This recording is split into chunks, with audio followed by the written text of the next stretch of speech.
Welcome back from the international break. What is up?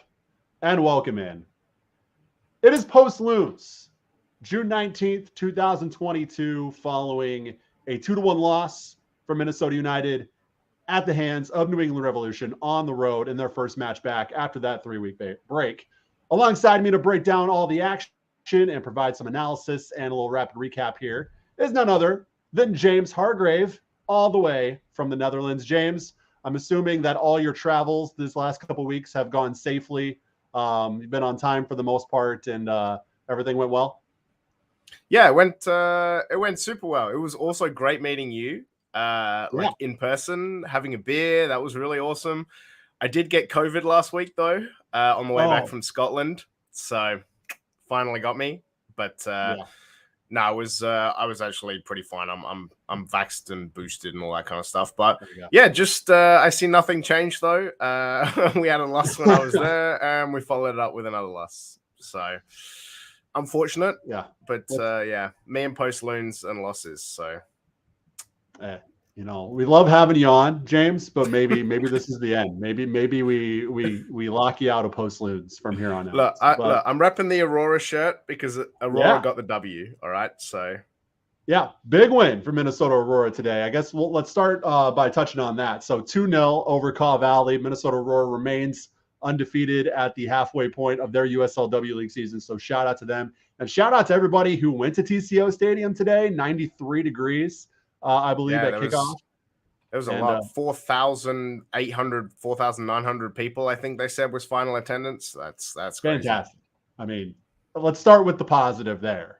That excellent turnout, excellent support on a holiday, no less, on Father's Day, that you get that kind of turnout in 93-degree weather. So, excellent for Minnesota Aurora.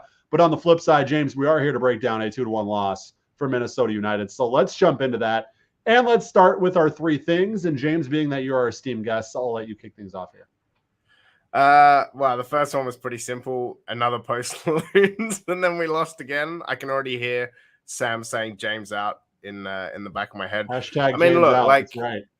Yeah, we looked real good in the first half, and then we just looked a totally different team in the second half, right? And it's one of those things where I don't know why we changed what we were doing, because we looked so good and we looked so attacking, and we should have had more than one goal. I mean, we had at least a couple of opportunities. We had 10 shots, right, at halftime, I think, and about 5 on target. So we should have done better. And props to their goalkeeper. There was a couple of incredible saves right there.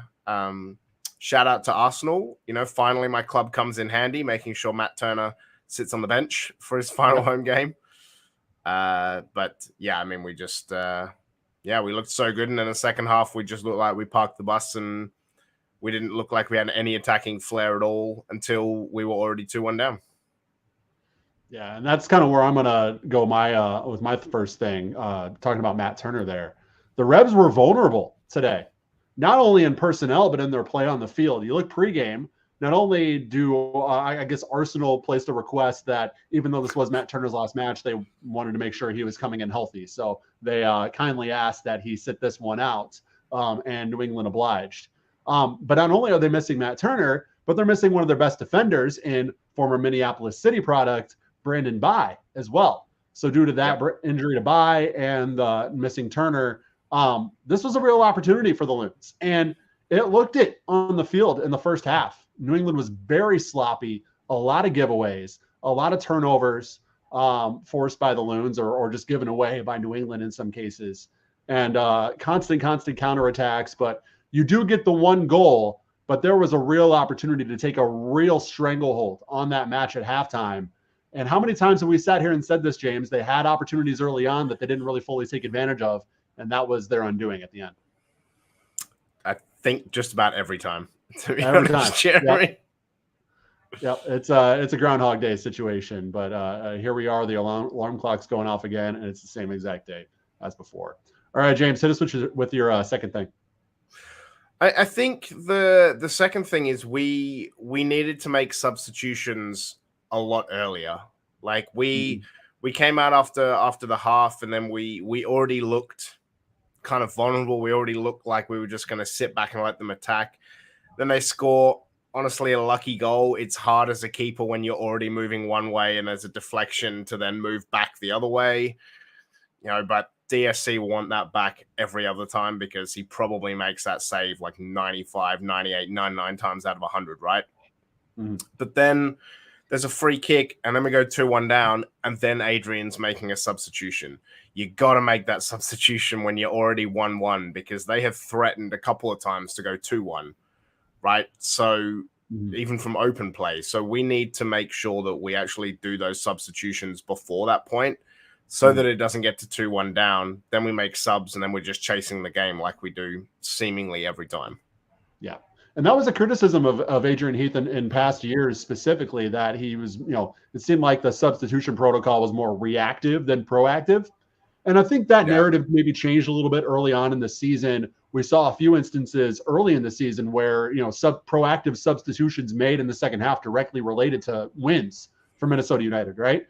But tonight we didn't really see that. As you mentioned, it was already a 2-1 score line when Bongi comes on as that first sub. And like you said, you're chasing the game at that point. New England's packing it in, making it really, really tough. So, I agree with you there that maybe some earlier subs could have helped maybe at least keep the scoreline 1-1 or maybe turn things around in your favor.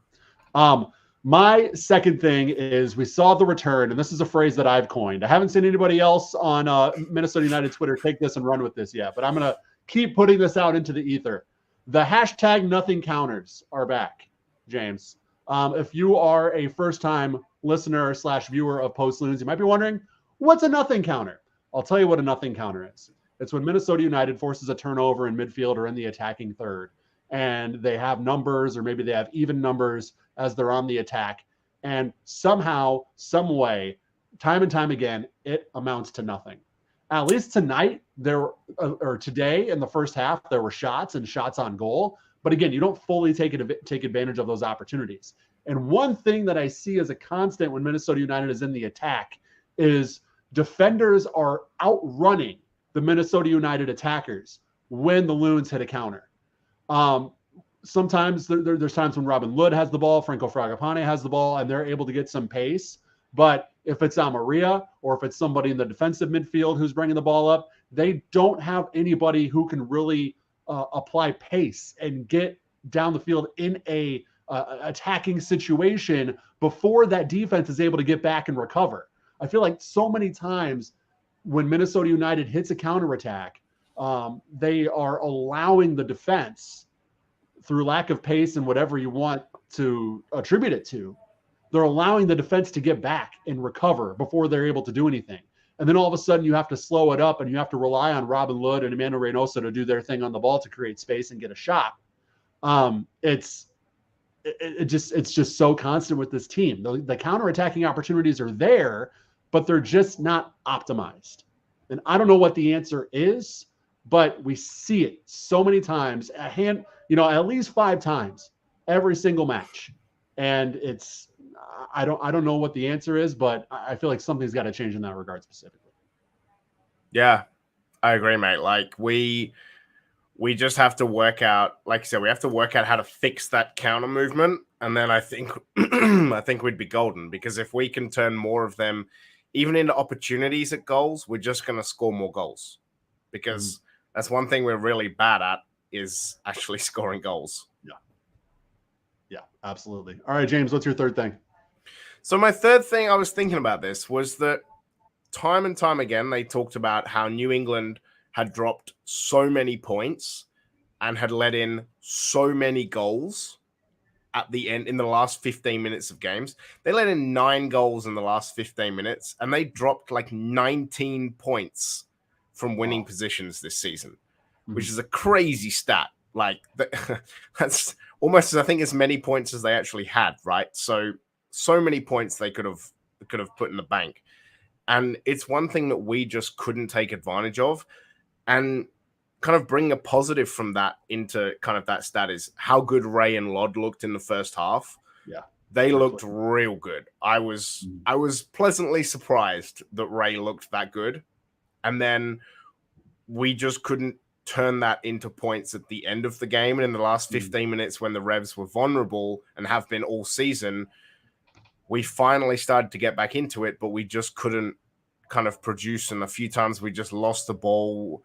I think Luis Amarilla got a yellow card because he got frustrated because he had a terrible first touch and lost the ball. And there were just times, I think things didn't go in our favor. There was an Adriana Nu yellow card, not yellow card for that weird thing that happened in the penalty box as well. Yeah, we'll talk about that later, but yeah. Yeah, we just didn't take advantage, even though how good we looked in the first half. They were so bad in the last 15 minutes or when they take the lead, and we just couldn't take advantage of that, even though they're actually like the worst in MLS. Yeah, you mentioned how good Ray and Lud looked in the first half. I actually tweeted that it doesn't really matter who you have at striker when those two guys are clicking like they are. It almost counteracts the striker issues that this team has had. But when the other team makes adjustments, we see the flip side of that, right? I feel like the Revs made some defensive adjustments in the second half to really negate what Ray and Lud were able to do. And then you see that there's no support in the attack to make up for it when that happens. If there is I don't even want to say high quality. Adrian Anu and Luis Amarilla, objectively, when you take out the Loons lens and you look at their entire careers, they're high quality strikers. They're high quality number 9s.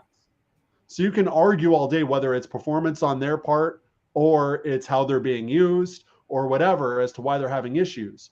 But they're not playing well with this team and in this system. And when you don't have a number 9 who's dangerous, and you have a team like the Revs who are able to make adjustments and able, have the personnel and have a manager like Bruce Arena who is able to see the game the way he does and make those adjustments and counter what you're able to do, and you don't have an answer for that answer, then what are you going to do? And that's what we saw. We saw one team make adjustments, and we saw Minnesota United. If they made adjustments at halftime, I did not see it play out on the pitch at all. No, I mean, I think Bruce Arena just outmanaged and outfoxed Adrian Heath, really. You have the reigning MVP, right? In Charles Hill, is it? I thought it was Jill, but it's Carlos Hill. So it Carlos looks like Hill, Charles, but there's no H. It's Carlos Hill, and the G is silent. Yeah, I know. The only reason I know that is because I was watching the Revs broadcast on ESPN Plus. That's the only reason I know that. Gotcha. I mean, when you got a player of that caliber and you have someone like, Josie Altidore as well as up the front, and that's firstly that guy's massive, and secondly there's a lot of talent there, right? He's been around a long time, so it's just one of those things that you got to adjust, and they didn't, and then it did take a very special free kick, but at the end of the day they had an XG of like 0.5. That's not a game we should be losing. No, not at all. Let's go to some of the Twitter, or let's go to some of the questions and comments here on YouTube specifically. I did mention this at the beginning, so let me do that right now. If you are watching on YouTube, if you could please give us a thumbs up, that would be great. You can tap that bell to be notified whenever we drop a new video on our YouTube channel. And if you want to get involved in the conversation, leave a question or a comment, and we will read it and respond to it on the air as well. Like this one from Solomon Bell. Pretty simple. He says tough. Yeah, it was a tough night for Minnesota United. Christian says, I had to rub my eyes in the first half. We looked dangerous in the offensive half. Lots of good flicks and passes. Clearly, the Revs made the adjustments at half, and we played typical Heath ball. Christian then goes on to say, this seems to be a recurring theme this season. We can hang with the good teams, but can't ever put them away. Hard not to be cynical at this point. Yeah, I mean, look, it's been very, very good point. And it's been a frustrating season, right? I mean, you at the very least thought the goals would go in the back of the net. And if we were going to have issues, it's that you were losing 5-4, 4-3, 4-2, 3-2 type matches. That has not been the case. You're one of the best teams defensively in the league, 17 goals allowed, but you only have scored 16. Very, very rare you see a team. How many matches in are we at this point? We have played 15. 15 matches. Very rare. Through 15 matches, do you see a team who's let in 17 goals have a goal differential of -1? But that's where Minnesota United is at right now. It's been the attack. It's been the goal scoring. It's been the finishing that has been the issue. And it's been such a common theme. You thought you had it fixed this year. Obviously, that hasn't been the case. And now Callum Williams mentioned this in the pregame. Reportedly, Minnesota United's looking to bring on another striker. I don't blame them, considering how the season has gone. But I also have very little confidence at this point that anybody you bring in can make a difference the way this is going. I mean, you literally have the highest paid player on your team who is a striker just sitting on the bench, right? Like, the one thing I want to see from Minnesota, the one, just one, but a thing what I would love to see from Minnesota United, I would love to see a 2-striker system. Just let Anu play off. That's where he wants to be. He prefers 2-striker system. Just play a 2-striker system, because at the moment there are only 2 other teams who have let in 17 goals. There are a couple who have let in less, but there are 2 other teams who have let in 17 goals. The Sounders, who have scored 20, and LAFC, who have scored 30 and sit up the top, right? So same defensive record, twice as many goals, sitting at the top of the table. So it's clear something isn't working. Stick 2 strikers in there and just have a go, because we're sitting in 11th place, right? You got to try something. James, I agree with you, but I will tell you, if we're in the post-game press conference right now and we ask Adrian Heath what his thoughts are on a 2-striker system, I guarantee he would tell you he likes it. I think ideally he'll say he would like to do it, but I think he will point to the defensive injuries and issues that this team has been having with personnel on the back line. Because if you play 2 at the front, excuse me, you're probably playing 3 at the back. And basically you're having to play with 5 defenders at that point, with 3 center backs and 2 wing backs. So he'll probably tell you that they don't have the personnel on the back at this point to play that kind of system. And where I don't disagree, I also don't see what it can hurt at this point either to try it. Even if you got to throw all your defenders out there, bring up a couple MNUFC 2 guys, bring in Devin Paddleford up to be on the bench and possibly swap in if needed in the second half. You have some guys there in the reserve team that you could bring up to fill up some bench spots if you need to fill that back line for a 3-5-2. I just don't know if the way things are going, if you have a healthy Roman Metnair, and you have kind of that healthy crop of defenders that Minnesota United had heading into the season, or I shouldn't see, they didn't even have healthy defenders heading into the season. But when you were in the preseason looking at this squad and seeing the whole lineup of defenders they have, if all those guys are healthy and ready to go, I honestly think Heath does it. I think Heath goes with the 3-5-2 because they were practicing that in the preseason. Right. I was so excited to see this. You have those issues along the back line, so I don't think we're going to see it. I still think we should, but I just don't think we are. And I mean, the doubloons, or the whatever you want to call MNUFC 2, I know everyone has a different kind of name for them, but they have looked real good, right? Yeah. Started off a little bit rocky, but then blasted together a whole bunch of wins and penalty wins. And yeah, have just looked really good. So at this point, why not, man? Like, I mean, it's not going any better currently. Looking at the lineup ahead of the game, you have 2 goalkeepers on the bench. Yeah. Why not have a guy like Azil Jackson, Devin Paddleford, somebody? Oh, that free kick was an outfield player. That doesn't make any, like, just from a team roster construction standpoint, that doesn't make any sense to me. No, that free kick was scrumptious as well. Against, it was. It was really good. It was not a fluke. It wasn't this is a friendly, so the goalkeeper's not going to try. Like, that was an A+ free kick. Absolutely. Yeah. But alas, we have 2 goalkeepers on the bench, and could have probably if Azil Jackson's on the bench, I would like to see him in this match in the second half. Why not give him a chance to provide a spark? You're down a goal. Why not? I think that could have been something. I mean, he's obviously got some confidence. He's playing well with them in the UFC 2. He played well in the friendly. Would have really liked to see somebody else get that slot in the 20. I think it's still 20. I say this every time. I don't know if it's 18 or 20. I don't count the lineup. I know they went to 20 a couple years ago. I think it's still 20 that you can have on that game day roster. But anyways, moving on.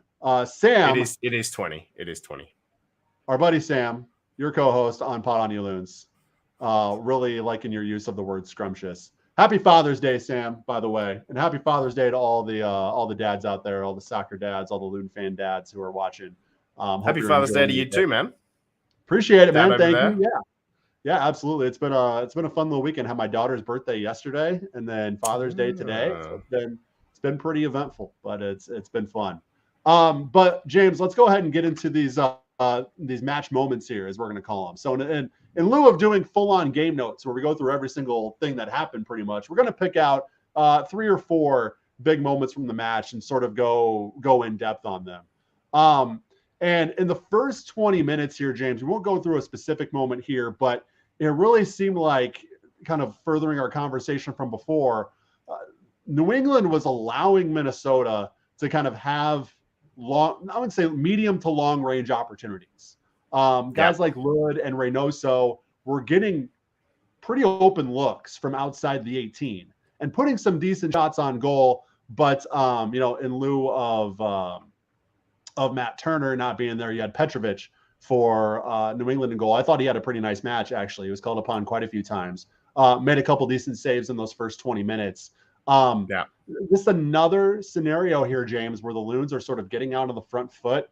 They're, going toe-to-toe with, objectively a pretty good team in New England on the road. But they aren't really able to get anything in that first 20 minutes until we get to the 37th. And that's where we'll start with our specific moments here. It's a goal for Minnesota United. Robin Lod puts a really, I call this a sublime pass on Twitter. I couldn't really think of a better adjective for it. This was a beautiful little threaded pass to Reynoso in the box. And I mean, I think Andrew Farrell knows exactly what he's doing here when he takes Reynoso down. Because, I mean, look, you can't let Reynoso have that clean of a look from the box. I think Farrell's like, you know what? I'm going to just go in here.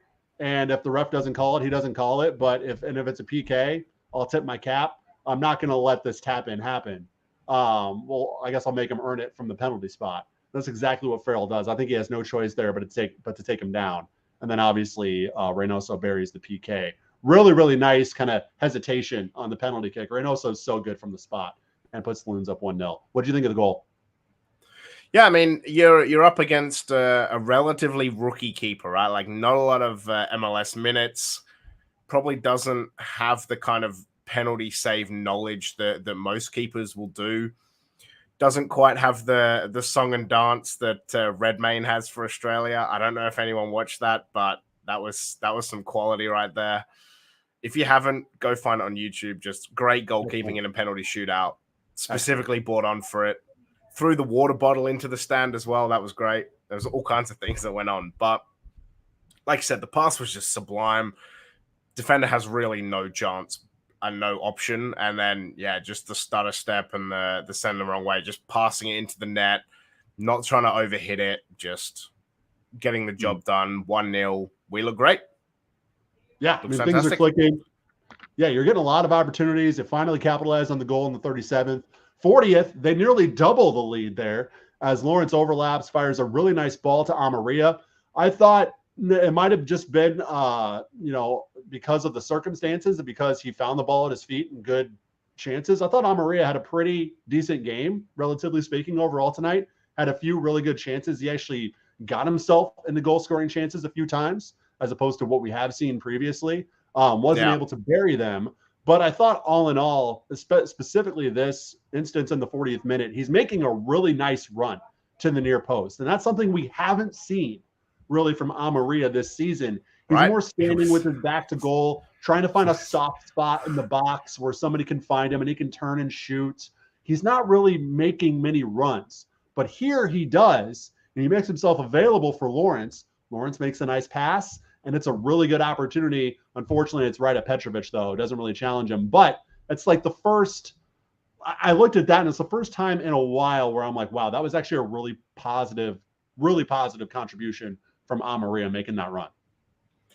Yeah, and I mean, you got to give your hats off to Petrovic as well, because if he bobbles that save, Robin Lod is right there, and he's going to bury it, right? So – real props to the keeper on a save, because those kind of balls are super hard to hang on to. So to be able to get that under control. You bobble that, you're going 2-0 down. But great shot, great run, looked fantastic. Just the kind of Amarilla that we saw at the start of 2020, like pre-COVID, just looked on point.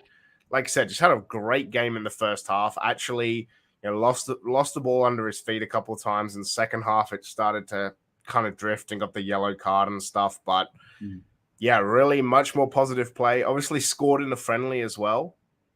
So debate about whether that counts as towards the 25 goals or not. But yeah, it looked really solid, and he has started to play with a little bit more confidence, I think.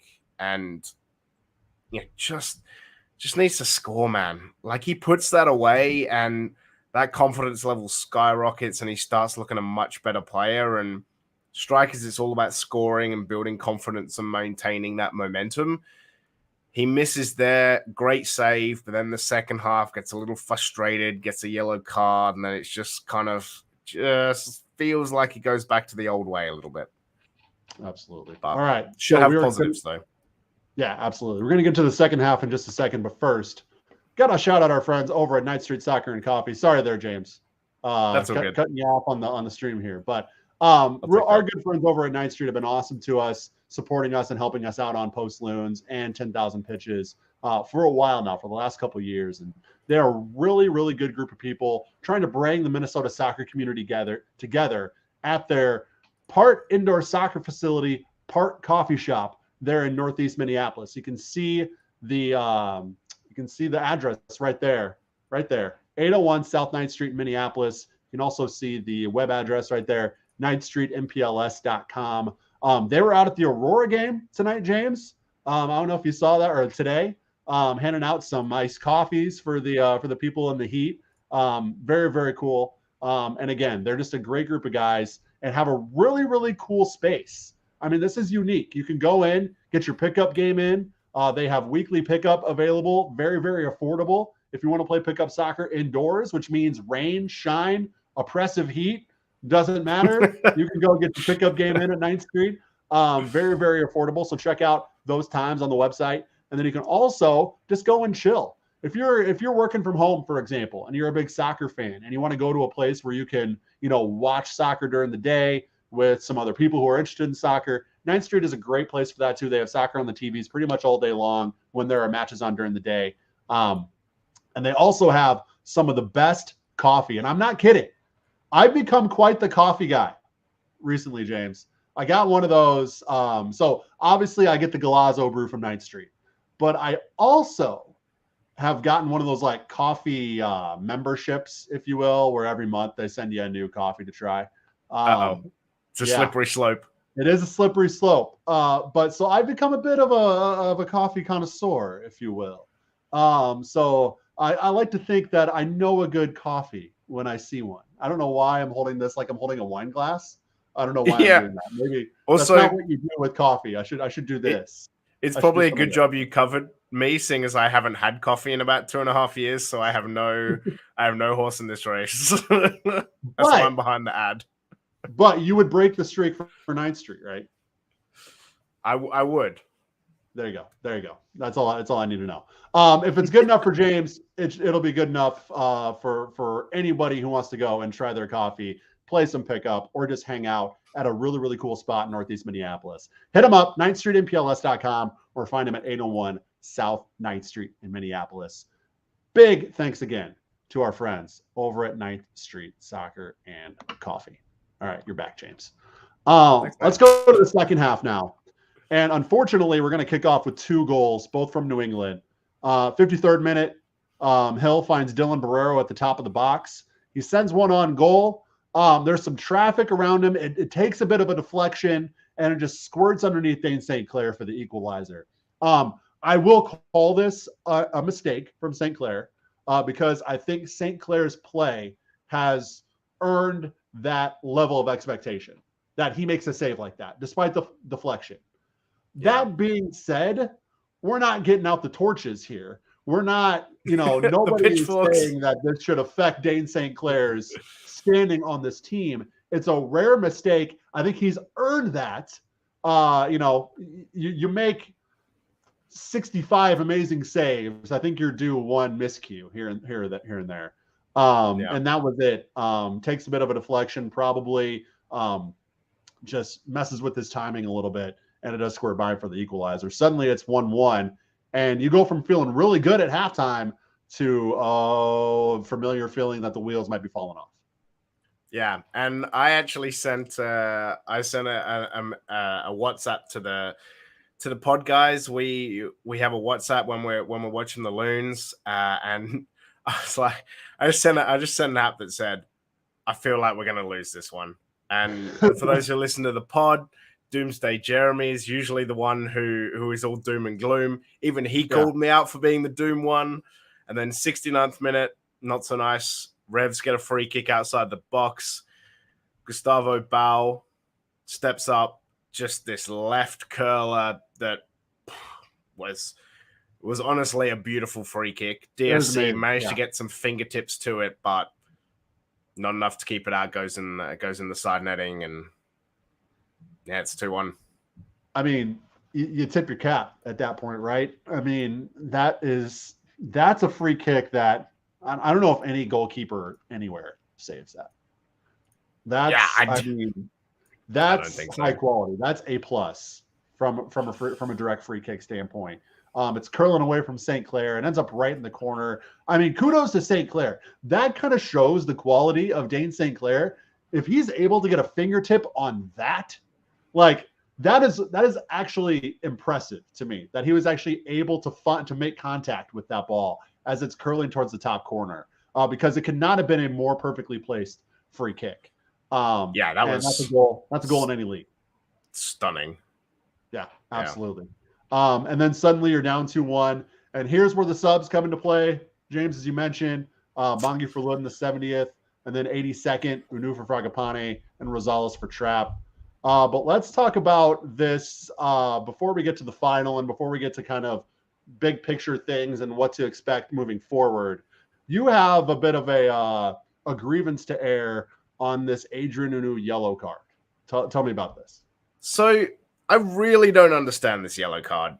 And I looked back in the timeline of the Minnesota United game. Google kind of covers everything, has a timeline.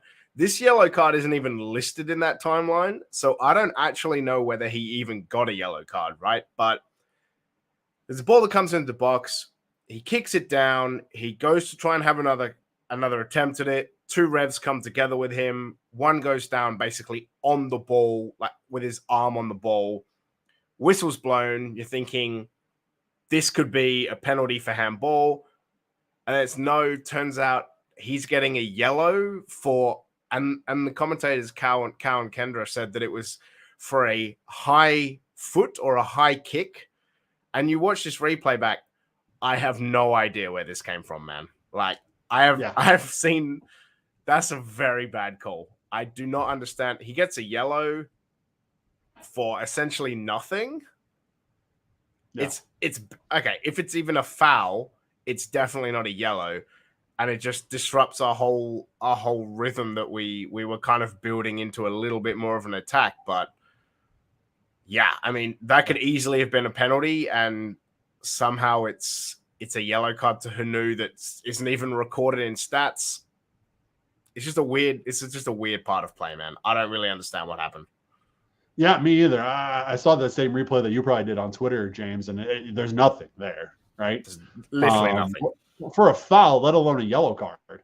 And it does ruin a pretty decent opportunity there for Minnesota at the end of the match to try to equalize. I mean, it's a ball deep in the box, almost at the 6-yard box, kind of bouncing around. Whistle blows, and suddenly it's a goal, or it's a free kick the other way. That takes some momentum away. It takes that opportunity away. Yeah, it's frustrating. I don't know if it really made a difference in the match. I think the no points is deserved from Minnesota United's end. But yeah, definitely frustrating to see a call like that, negatively impact a Loons' chance at the end of the match. Our friend Chris Alphaby is chiming in, but he changed his name evidently to Bristopher Bralphaby. Not sure what's going on there. Just says late joining, but honestly, blow it up. I'm done. Yeah, I mean, the more that these disappointing results come, the more that the Loons aren't able to get points, the more these losses happen, the more you're going to see that frustration kick in. And I was thinking about this ahead of the match. The Heath Out crowd on Twitter is definitely loud and definitely boisterous.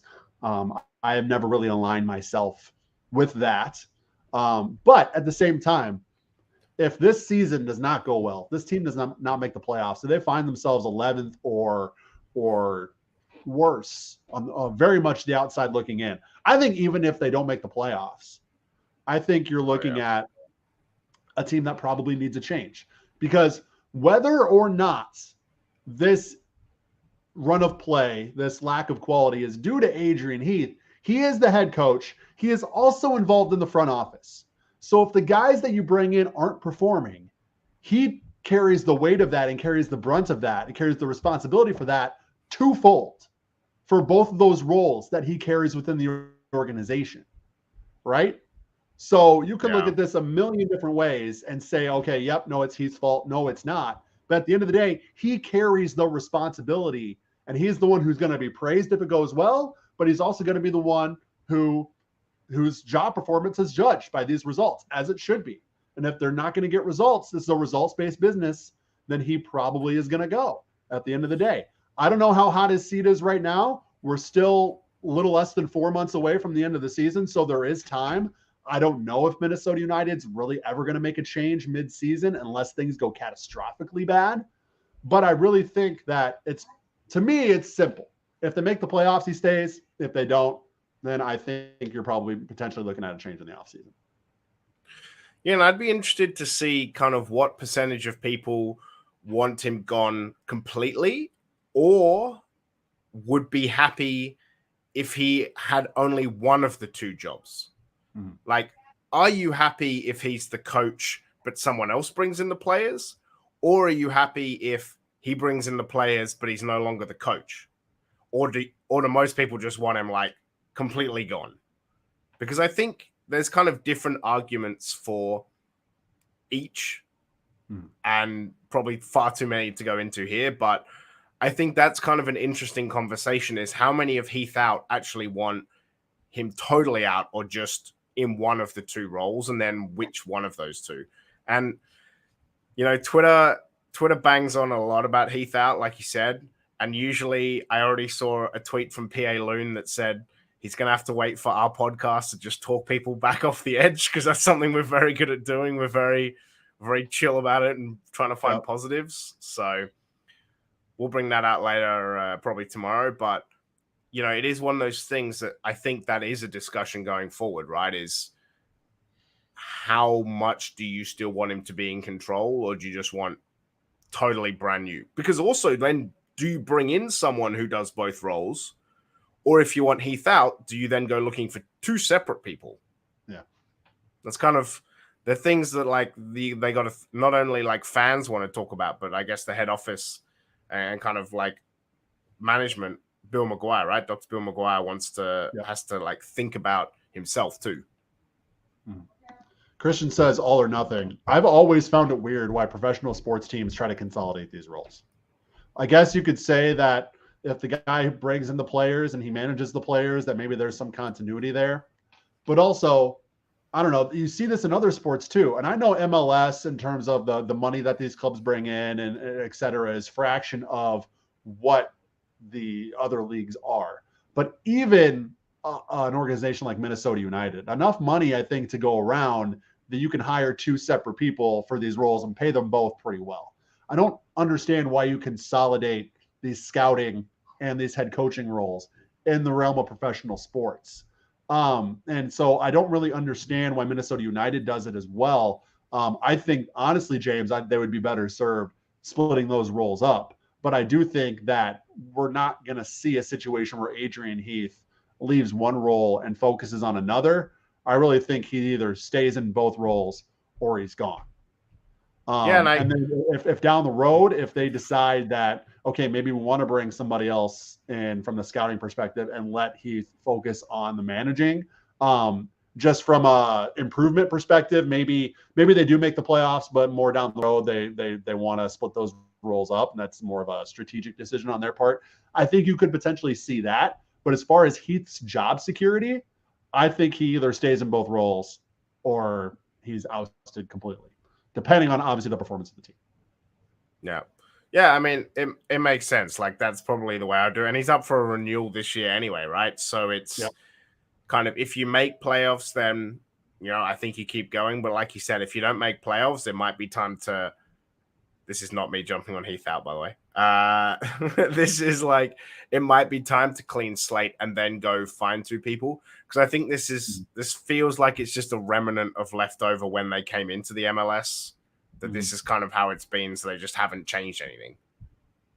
Yeah, and honestly, so the playoffs thing, it's not necessarily jumping on or off a Heath out train. Dr. Bill McGuire has actually said himself, I can't remember if it was in his interview with Andy Grader or with the 55-1 guys, that the reason why he thinks so highly of Adrian Heath is because that playoff success that Minnesota United has, because that playoff consistency that Minnesota United has had. He mentioned that specifically, making the playoffs.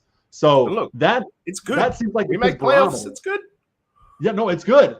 But that seems like that's his barometer of success. Yeah. So that seems to be the line as to which Adrian Heath is being judged. So if he doesn't hit that line, I think there's a strong likelihood they go in a different direction. If he does, I think you completely flip at the opposite direction. I don't think there's much of a gray area. No. And I think that one of the things, right, is that I was there at Arsenal, right? I remember Wenger out, and people very, very quickly forget how much success you've had when it starts going badly. And I think you're right. I think if we don't make playoffs, there's probably a very good chance that we have a change. But what I don't want to happen for like everyone is that we then get worse for a couple of years, because what ends up happening is people will be like, oh, well, actually, Adrian Heath wasn't that bad. And he was kind of all right. And then like, we're just terrible. That's also not what the club wants to do either, right? So it becomes a super precarious kind of situation of like, what you're kind of doomed if you do and doomed if you don't. Mm-hmm. But yeah, I think you're right. Like, playoffs and we're good, not playoffs and we're not good. All right, we'll go over some positives. Let's go over some positives in just a minute. But first, I do want to give a big shout out to our friends over at Pence Homes. James, I think I can drag you over to the opposite side here and see.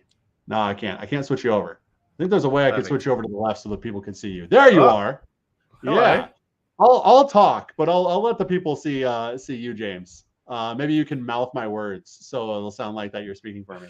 But Pence Homes, Nate Pence. If you're on Minnesota United or Minnesota Soccer Twitter, you've probably seen a tweet or two from Nate Pence. He is a big advocate and supporter of Minnesota soccer, and honestly, that directly aligns with the support that we want to give the Minnesota soccer scene as well at sotasoccer.com. So it was a no-brainer for us to hit up Nate and see if he wanted to partner with us, and he has been excellent. He's been a really, really good partner for us, supporting us. And so you should support him in what he does. Not only is he an advocate for Minnesota soccer and a supporter of Minnesota soccer, but he's also a realtor. He and his team specialize in the St. Paul and Minneapolis areas, hooking up with people with the home of their dreams or helping them sell their home. And you've heard probably countless times how crazy the housing market is right now and how weird it is to navigate. Well, Nate and his team, they can help you navigate that market. They can help you hook you up with the house that fits your budget, that fits your needs. They can also help you sell your home for top dollar as well. So if you're looking to buy or sell or both in St. Paul and Minneapolis, you should definitely hit up Nate and his team. PenceHomes.com, you can see it there. Or you can email Nate directly, nate@pencehomes.com. Huge thanks to Pence Homes for helping us out here at Post Loons and Sota Soccer. Okay, I gotta switch us back again because I'm not you and you're not me. There we go. I was miming along with what you're saying, so hopefully, we're back. You did excellent. You were a great. You were a great little Vanna White there, James. I appreciate it. And Christopher says #James out. Yeah. Print the shirts. Hey James, can we print James out shirts for Sota Soccer and profit off your likeness? Can we give you like an NIL deal? There's an NIL deal, right? Yeah.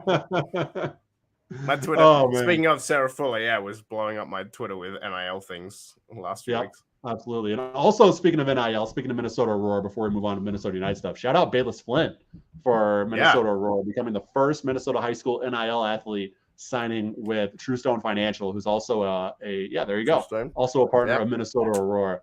She's a goalkeeper at Edina High School, as well as being with Minnesota Aurora. So shout out to her. That was a very, very cool announcement that was made earlier this week. But let's go over some positive, James. I want at least one positive from each of us. Now, we've given a couple, but I definitely want to make sure that we don't completely dive off of the deep end here. There are some things that I saw tonight that I actually really enjoyed. But before we do that, Sam chimes in on the James Out train. But I thought DJ Taylor being thrown in on the right, I thought he put in another really good shift tonight. I thought that's a few really, really good performances. I wouldn't say really, really good, but a few solid performances from him in a row. And this is a guy who, he struggled early on in his Minnesota United tenure. You could understand if his confidence was shaken a bit, but it seems like he's a guy who stuck with it. And the coaching staff has always been high on him, no matter what. Anybody you talk to about DJ Taylor, there's the word potential has been thrown around so much with him. And it seems like he's finally living up to that. And it's at a very crucial moment for this Minnesota United back line, where you have Michael Boxall, who's, for as good as he's been, he hasn't been his optimal self this season. Over the last few weeks of MLS play, Bakayi Dabasi, we've seen some holes from him. I think Kamar Lawrence has been excellent on the left, but now you have no Roman Metner. Obviously, Hassani Dotson's gone. So they need somebody to step up and provide some quality along that back line. I thought DJ Taylor has done an excellent job of that as of late, and again today. Yeah, I thought it was great. He looked super good, like you said. We also lost Chase Gasper, right? So defense has kind of been, so defense has kind of been a little bit all over the place. I thought, like I said, Kamar Lawrence made some beautiful interceptions, played a pretty solid game. Again, another couple of holes from Dabasi and Boxall after kind of that first free kick with the dives and the pushes and the shoves. Like, he's a tough customer, right? And it's he did fall flat on his butt at one point as well, which was a little bit awkward. But yeah, DJ Taylor looked really, really solid. From my side, the first half front four was fantastic. We had this beautiful looking front four. It played well. It linked up beautifully. It looked like the front four that the Loons should have and have been trying to have for so long. And we looked good. We had opportunities. We scored a goal. We just looked fantastic. And the second half, we just totally regressed to what it was. But the positive was that first half, we looked fantastic. And we looked like we could score goals and that we should be scoring goals. Yeah, I thought, as you mentioned, for the most part, the front four looked good. On the opposite side of the positive train, I thought Franco Fragapane was a little bit non-existent again today as well. But the way that front line played as a whole in the first half, I think that gives Adrian Heath the opportunity to continue with that front four. And actually, I've been harping on this all season. There's been this catch-22 for Minnesota United of, okay, these guys aren't performing, so we need to lump in new guys, but we're constantly switching things around and starting new 11s and starting new front fours, but there really isn't that opportunity to gel together, right? I think you saw enough in the first half from this front four to continue with them as you move forward. And hopefully, the more that these four get on the field together and play more, and they just find that cohesiveness that Unu and Fragapane and Reynoso and Lud did late last season. Maybe we see sort of a second coming of that this year with Amaria up top based off tonight's play. I think that's something that maybe you can't necessarily count on it moving forward, but you can be optimistic about the potential of it moving forward. Yeah, and I mean, I just hope that Amaria just has this game where everything falls into place and he just like bangs in a hat trick or something. And then for the rest of the season, his confidence is just sky high because he deserves it. He's put so much effort in and at times has looked meh. to be honest. But at times, like the first half has looked really, really good and really positive. So if we can keep positive Amoria if we can keep positive Amoria around, I think the chances that we score more goals and we look more dangerous, even as him running as a kind of side man or providing assists, is going to make our front four look fantastic. Yeah, I think there's some potential there. And I think we finally see just a little bit of optimism and a little bit of a ray of light that, like, okay, maybe there can be something that turns around. A ray of light? A ray of light. There you go. Dad joke on Father's Day. I like that a lot. All right, so let's look ahead here, James. What's coming down the pipeline for Minnesota United? We have the week off, but moving forward, there's going to be a lot of Wednesday matches as we hit July. But you get the sort of no midweek match this week. But you're back at it at Inter Miami on Saturday the 25th. That's a 7 o'clock kickoff. And then Wednesday the 29th, a late one, 9:30 kick at LA Galaxy on the West Coast. And then you're back at it Sunday, July 3rd for a 7 o'clock home match. The return to Allianz Field on the 3rd against Real Salt Lake. Inter Miami has been playing well. LA Galaxy kind of let one slip away yesterday. And Real Salt Lake has been up near the top of the West as well. So it's not exactly going to be an easy next few matches here, but you desperately need points with the way the rest of the Western Conference is playing. Yeah, and this is the first ever time we're going to play into Miami. Yep. So this is kind of breaking new ground, I guess, for us. And like I said, they have been playing good. Where are they now? They're sitting 10th. So, they're pretty much kind of on the same with us. Thing about them, very leaky defense. They've scored just about the same amount of goals, but their goal difference is -9. So they also don't score a lot. And this is something that we need to take advantage of. We have to go in there positively. We have to be like this first half that we played. We have to replicate that over the whole 90 minutes and into Miami. Just take it to them because they have a leaky defense. We can take advantage of this. And then, like you said, there's a couple of away games. Then LA Galaxy, that's going to be tough, right? It's LA Galaxy, then it's Real Salt Lake, then it's Vancouver. These are kind of all 9-point games, 6-point swing games, right? That are super, super important for the West. Yeah. So it's really one of these things that if we start losing these, we're already going to start losing touch. We're 2 points behind 7th.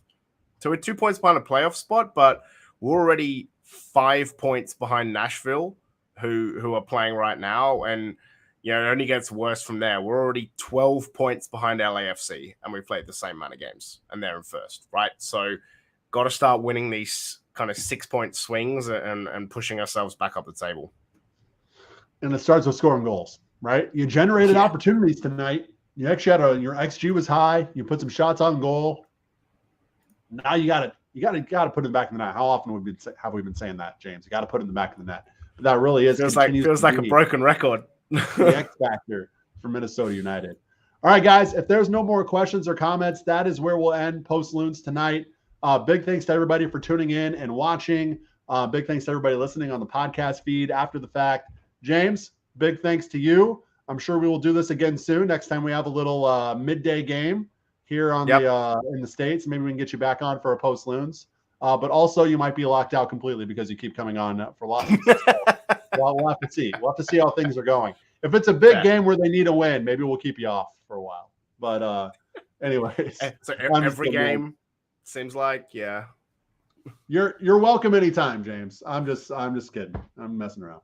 All right. Thanks again, everybody. I appreciate it. And if you haven't checked out sotasoccer.com, please do. Your new home for soccer coverage in the North. We actually just recently eclipsed 100 posts on sotasoccer.com in the first 107 days that we've existed. 100 posts in 107 days, all about Minnesota soccer, Minnesota United, Minnesota Aurora, Minneapolis City, USL League 2, NPSL, UPSL. It's all covered there at sotasoccer.com. So make sure you're checking that out if you haven't. You can also hit up our Patreon if you want to support us. Patreon.com/Sota Soccer. All right, everybody. We'll see you Saturday. Enjoy the week. And we'll catch you after the Inter Miami match on the 25th. See you guys. Enjoy the rest of your Father's Day.